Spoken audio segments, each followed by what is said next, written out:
ஜீவனை விட தேவனை நேசிக்கணும். இந்த செல்வத்தை விட கர்த்தரை நேசிக்கணும். தம்பி ஜீவனை விட தேவனை நேசிக்கணும்.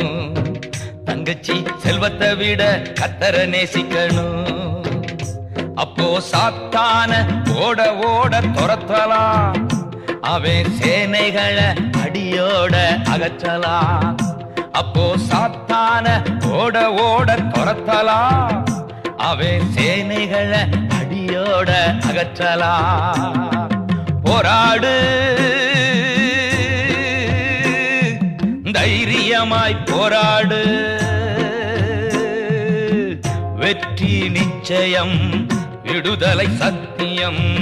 வெற்றி நிச்சயம், விடுதலை சத்தியம். ஜீவனை விட தேவனை நேசிக்கிறேன். இந்த செல்வத்தை விட கர்த்தரை